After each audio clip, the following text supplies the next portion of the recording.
There's an old saying, fail fast and fail often. Do you agree with that?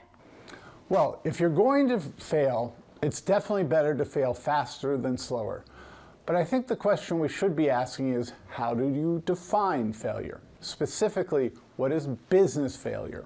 For many small businessmen and women, the ultimate failure is running out of money without any recourse to external financing. There really is, in these cases, no alternative for them other than to close the business and/or declare bankruptcy. Failure for established and/or larger companies is much more about missing specific milestones on a key strategic initiative, or losing business to a competitor, and so forth. On the personal front, failure can be defined as losing a job or burning out to the point where you just can't continue with what you set out to do.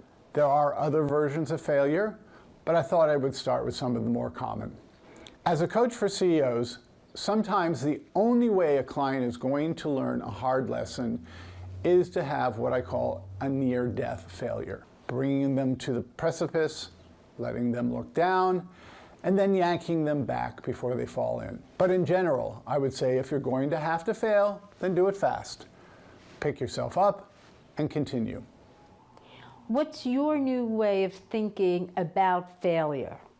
First, I think of failure as a three-step process. The first step represents the multitude of short-term problems that pop up every day in the course of doing business. A large important delivery doesn't get made, and the customer is threatening to go to a competitor. Or you discover an employee has been stealing and you have to take action quickly. These are short-term problems for which solutions are, relatively speaking, easy to figure out. The trick is to keep a cool head when these kind of problems come at you fast and furiously, as they always do. But sometimes short-term problems turn into long-term issues, which is the second step in my failure process. This happens when you don't address a short-term problem fast enough and it goes from bad to extremely bad, or it masks an even bigger problem. You might have fired the employee who stole from you and even gotten your money back, but then you have failed to implement proper financial controls afterwards.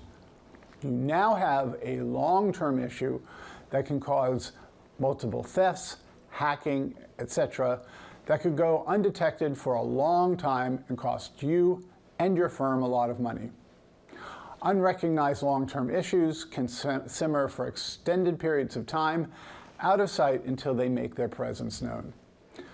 Sometimes it's the company's employees who begin to see the warning signs and try to make their CEO and board aware of the dangers until it can't be ignored anymore. Illegal activities by an employee, organizational dysfunction, a decline in market share, or a product with a hazardous manufacturing defect can all have major repercussions when they explode in your face without any proper warning. The usual easy solutions don't work, are too expensive, or take too long to implement. Maybe you and your team developed and tried many fixes without success, and no one is able to come up with any more options until time literally runs out. That's when they get buried in the graveyard of long-term issues that ended up as failures. But there's one more important concept that's not captured in that neat little slogan, fail fast and fail often, and that is size. Small failures in the grand scheme of things do indeed serve as important lessons for the future if they are properly reviewed post-mortem. But the danger from big, whopping failures is often irrevocable. Careers are upended, companies declare bankruptcy, and personal lives are impacted for years to come. This seems to require quite a bit of objectivity, doesn't it? Absolutely. The issue, as I said, is being able to recognize and deal with short-term problems in a timely way before they become long-term issues, and then handle the long-term issues before they threaten to turn into huge failures. You can't do that alone. For one thing, we all have blinders on. The worst that can happen is when somebody keeps doing the same thing over and over again, and the results don't change. They're stuck in this horrible loop. And the only way to get out of it is to disrupt and transform yourself. Having an objective, trusted advisor can help.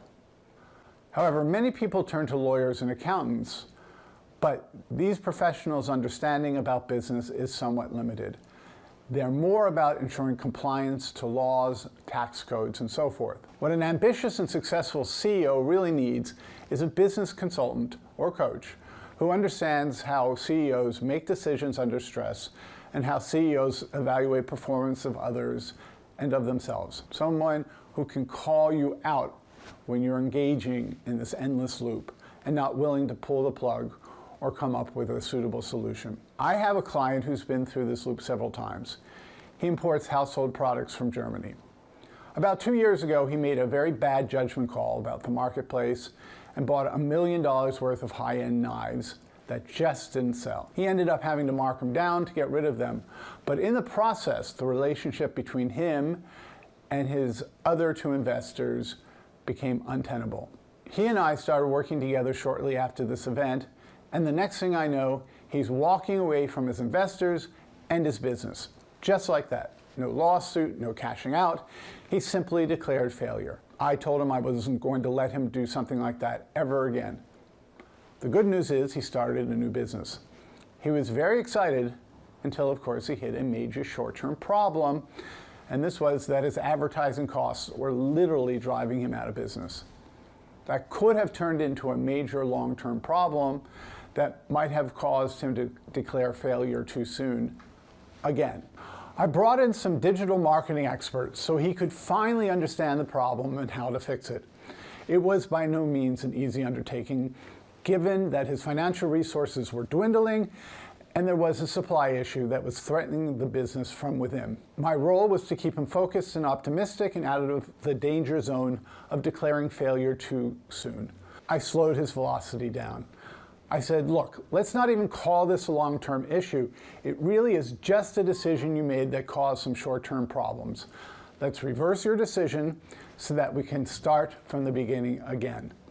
In other words, I slowed his tendency to run away and declare failure anytime something bad happened. This time he learned the value of grabbing a knotty long-term issue by the horns and wrestling it to the ground until it was solved.